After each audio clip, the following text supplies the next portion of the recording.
US President Joe Biden has personally thanked American troops stationed near Poland's border with Ukraine, calling them the finest fighting force in the history of the world, during his tour of Europe. Key points: Mr. Biden told the troops they were preserving democracy.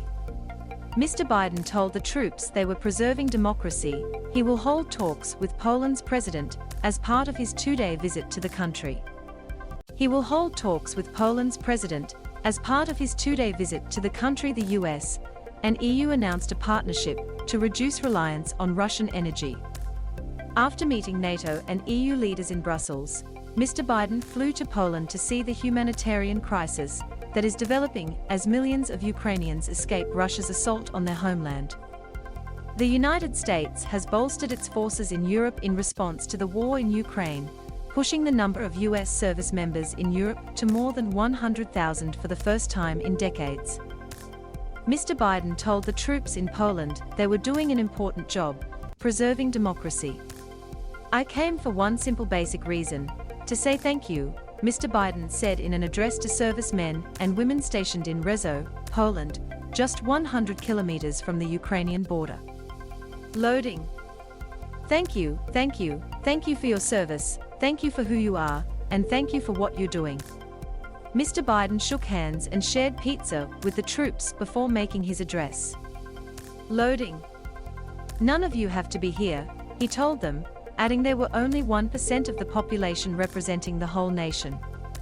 "You all decided to be here for your country, every one a volunteer, every single one of you stepped up.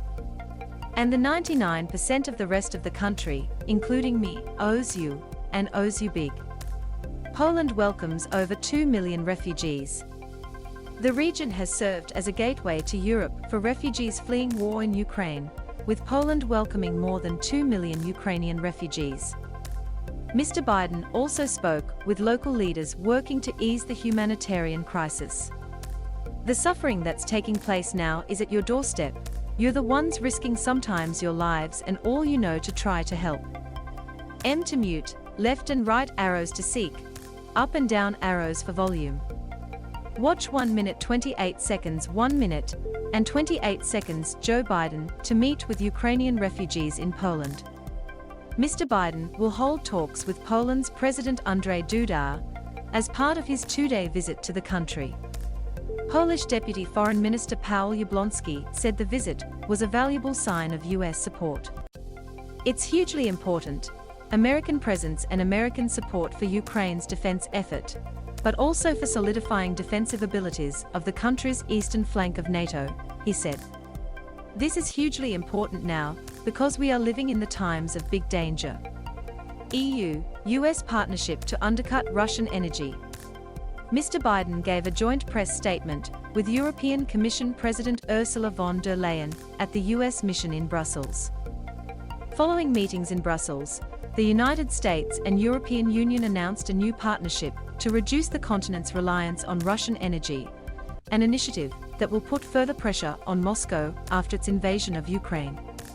After meeting with European Commission President Ursula von der Leyen, Mr. Biden said Russian President Vladimir Putin used energy to coerce and manipulate his neighbors, and used the profits to drive his war machine. Mr. Biden said the partnership with the EU would severely impact Russia and help Europe reduce its dependency on fossil fuels. Loading. This initiative focuses on two core issues. One, helping Europe to reduce its dependency on Russian gas as quickly as possible, and secondly, reducing Europe's demand for gas overall, he said.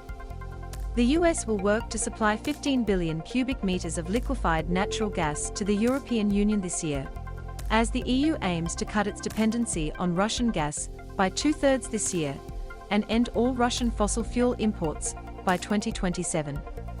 On Saturday, Ukrainian President Volodymyr Zelensky called on energy-producing countries to increase output so that Russia cannot use its oil and gas wealth to blackmail other nations.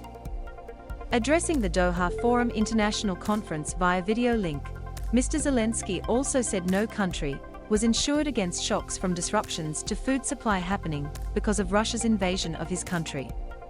Loading. ABC.